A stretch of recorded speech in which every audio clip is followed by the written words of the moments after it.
ओम शांति। 6 सितंबर 2024 बाबा के साकार महावाक्य।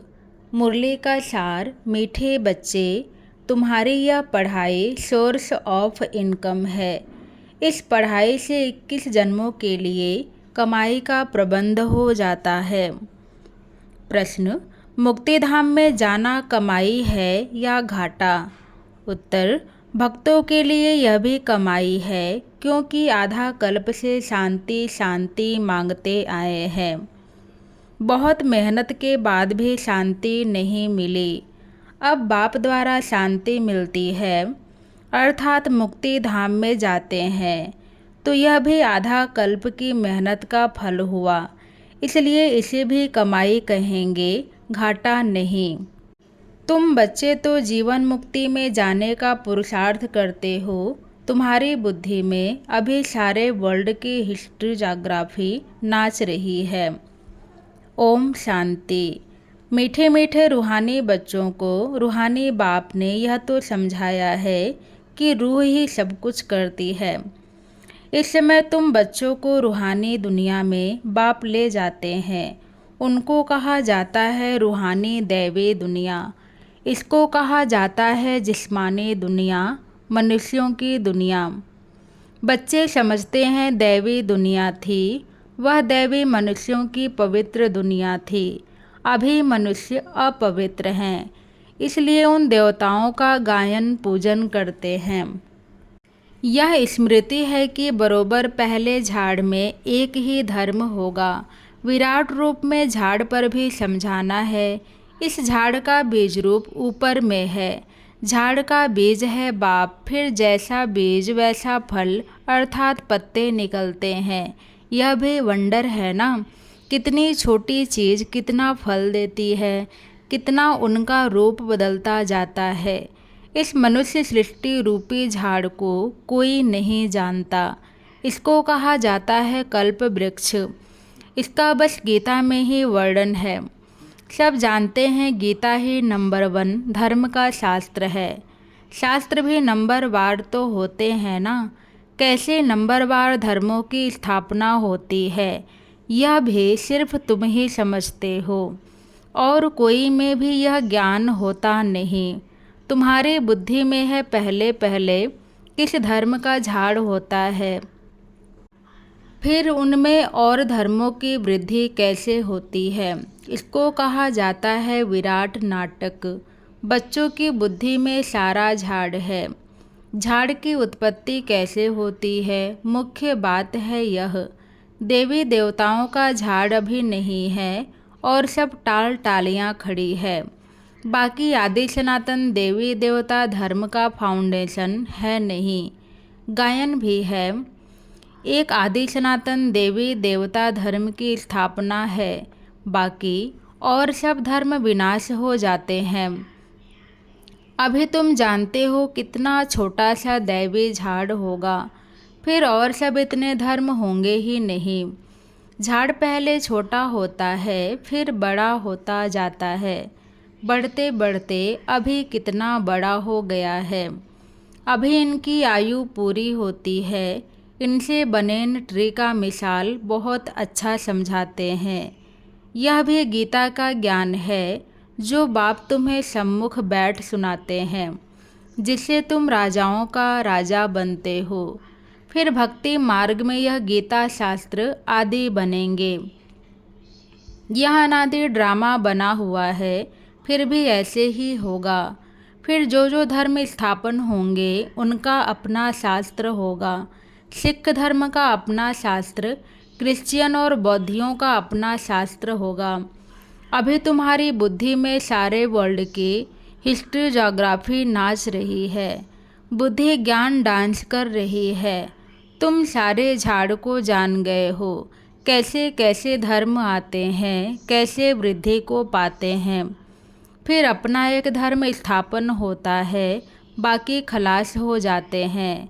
गाते हैं ना, ज्ञान प्रगटा सूर्य, अज्ञान अंधेर विनाश।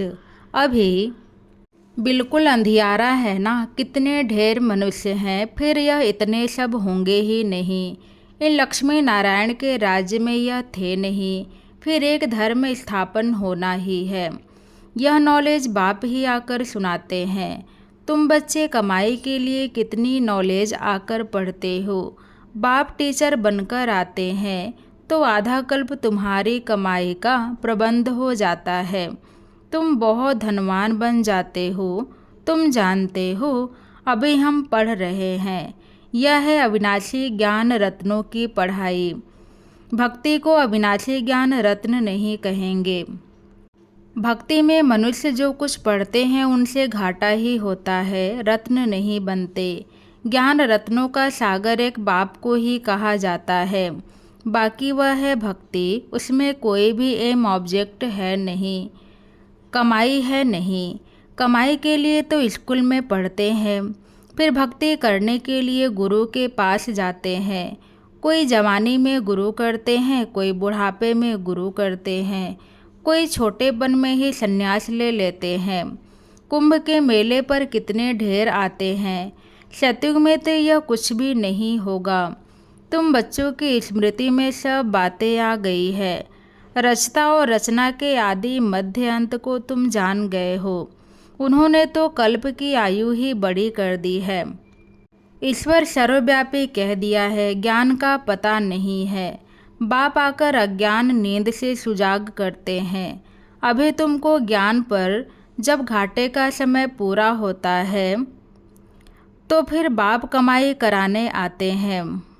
अभी तुमको ज्ञान की धारणा होती जाती है, बैटरी भरती जाती है। ज्ञान से है कमाई, भक्ति से है घाटा। टाइम पर जब घाटे का समय पूरा होता है तो फिर बाप कमाई कराने आते हैं। मुक्ति में जाना वह भी कमाई है। शांति तो सब मांगते रहते हैं। शांति देवा कहने से बुद्धि बाप तरफ चली जाती है। कहते हैं विश्व में शांति हो, परंतु वह कैसे होगी यह किसको भी पता नहीं है। शांति धाम सुखधाम अलग होते हैं यह भी नहीं जानते हैं। जो पहला नंबर है उनको भी कुछ पता नहीं था। अभी तुमको सारी नॉलेज है। तुम जानते हो हम इस कर्म क्षेत्र पर कर्म का पार्ट बजाने आए हैं। कहाँ से आए हैं? ब्रह्मलोक से। निराकारी दुनिया से आए हैं इस साकारी दुनिया में पार्ट बजाने। हम आत्मा दूसरी जगह की रहने वाले हैं। यहाँ यह 5 तत्वों का शरीर रहता है। शरीर है तब हम बोल सकते हैं। हम चैतन्य पार्टधारी हैं। अभी तुम ऐसे नहीं कहेंगे कि इस ड्रामा के आदि मध्य अंत को हम नहीं जानते हैं। आगे नहीं जानते थे। अपने बाप को, अपने घर को, अपने रूप को यथार्थ रीति नहीं जानते थे। जानते हैं आत्मा कैसे पार्ट बजाती रहती है। स्मृति आई है, पहले स्मृति नहीं थी। तुम जानते हो सच्चा बाप ही सच सुनाते हैं, जिससे हम सचखंड के मालिक बन जाते हैं। सच के ऊपर भी सुखमणि में है। सत कहा जाता है सचखंड को। देवताएं सब सच बोलने वाले होते हैं। सच सिखलाने वाला है बाप। उनकी महिमा देखो कितनी है। गाई हुई महिमा तुमको काम में आती है। शिव बाबा की महिमा करते हैं। वही झाड़ के आदि मध्य अंत को जानते हैं। सच बाप सुनाते हैं तो तुम बच्चे सच्चे बन जाते हो। सचखंड भी बन जाता है। अंत को जानते हैं। भारत सचखंड था। नंबर 1 ऊंचे ते ऊंच तीर्थ भी यह है, क्योंकि सर्व की सदगति करने वाला बाप भारत में ही आते हैं। एक धर्म की स्थापना होती है, बाकी सबका विनाश हो जाता है। बाप ने समझाया है सूक्ष्म वतन में कुछ है नहीं, यह सब साक्षात्कार होते हैं। भक्ति मार्ग में भी साक्षात्कार होता है। साक्षात्कार नहीं होता तो इतने मंदिर आदि कैसे बनते, पूजा क्यों होती। साक्षात्कार करते हैं, फील करते हैं, यह चैतन्य थे। बाप समझाते हैं मार्ग में जो कुछ मंदिर आदि बनते हैं, जो तुमने सुना देखा है वह सब रिपीट होगा। चक्र फिरता ही रहता है। ज्ञान और भक्ति का खेल बना हुआ है। हमेशा कहते हैं ज्ञान, भक्ति, वैराग्य, परंतु डिटेल कुछ नहीं जानते। बाप बैठ समझाते हैं, ज्ञान है दिन, भक्ति है रात, वैराग्य है रात का, फिर दिन होता है। भक्ति में है दुख, इसलिए उसका वैराग्य। सुख का तो वैराग्य नहीं कहेंगे। संन्यास आदि भी दुख के कारण लेते हैं। समझते हैं पवित्रता में सुख है, इसलिए स्त्री को त्याग चले जाते हैं। आजकल तो धनवान भी बन गए हैं, क्योंकि संपत्ति बिगड़ तो सुख मिल न सके। माया वार कर जंगल से फिर शहर में ले आती है। विवेकानंद और रामकृष्ण भी दो बड़े सन्यासी होकर गए हैं। सन्यास की ताकत रामकृष्ण में थी, बाकी भक्ति का समझाना चाहिए वह विवेकानंद का था। दोनों की पुस्तकें हैं। पुस्तक जब लिखते हैं तो एकाग्रचित हो बैठ लिखते हैं। रामकृष्ण जब अपनी बायोग्राफी बैठ लिखते थे तो शिष्य को भी कहा, तुम जाकर दूर बैठो। था बहुत तीखा कड़ा सन्यासी, नाम भी बहुत है। बाप ऐसे नहीं कहते कि स्त्री को माँ कहो। बाप तो कहते हैं उनको भी आत्मा समझो। आत्माएं तो सब भाई भाई हैं। सन्यासियों की बात अलग है। उसने स्त्री को माँ समझा, माँ की बैठ बड़ाई की है। यह ज्ञान का रास्ता है। वैराग्य की बात अलग है। वैराग्य में आकर स्त्री को माँ समझा। माता अक्षर में क्रिमिनल आई नहीं होगी। बहन में भी क्रिमिनल दृष्टि जान सकती है। माता में कभी खराब ख्याल नहीं जाएंगे। बाप की बच्ची में भी क्रिमिनल दृष्टि जा सकती है, माँ में कभी नहीं जाएगी। सन्यासी स्त्री को माँ समझने लगा। उनके लिए ऐसे नहीं कहते कि दुनिया कैसे चलेगी, पैदाइश कैसे होगी। वह तो एक को वैराग्य आया, माँ कह दिया। उनकी महिमा देखो कितनी है। यहाँ भाई बहन कहने से भी बहुतों की दृष्टि जाती है, इसलिए बाबा कहते हैं भाई भाई समझो। यह है ज्ञान की बात, वह है एक की बात। यहाँ तो प्रजापिता ब्रह्मा की संतान ढेर भाई बहन है ना। बाप बैठ सब बातें समझाते हैं। यह भी तो शास्त्र आदि पढ़ा हुआ है। वह धर्म ही अलग है, निवृत्ति मार्ग का, सिर्फ पुरुषों के लिए है। वह है हद का वैराग्य। तुमको तो सारी बेहद की दुनिया से वैराग्य है। संगम पर ही बाप आकर तुम्हें बेहद की बातें समझाते हैं। अभी इस पुरानी दुनिया से वैराग्य करना है। यह बहुत पतित छीछी दुनिया है। यहाँ शरीर पावन हो न सके। आत्मा को नया शरीर सतयुग में ही मिल सकता है। बल यहाँ आत्मा पवित्र बनती है, परंतु शरीर फिर भी अपवित्र रहता है जब तक कर्मातीत अवस्था हो। सोने में खाद पड़ती है तो जेवर भी खाद वाला बनता है। खाद निकल जाए तो जेवर भी सच्चा बनेगा। लक्ष्मी नारायण की आत्मा और शरीर दोनों सतो प्रधान हैं। तुम्हारी आत्मा और शरीर दोनों ही तमो प्रधान काले हैं। आत्मा कामचिता पर बैठ काली बन गई है। बाप कहते हैं फिर हम आकर सांवरे से गोरा बनाते हैं। यह ज्ञान की सारी बात है, बाकी पानी आदि की बात नहीं। सब कामचिता पर बैठ पतित काले बन पड़े हैं। इसलिए राखी बंधवाई जाती है कि पावन बनने की प्रतिज्ञा करो। बाप कहते हैं हम आत्माओं से बात करते हैं। मैं आत्माओं का बाप हूँ जिसको तुम याद करते आए हो। बाबा आओ हमको सुख धाम में ले चलो, दुख हरो।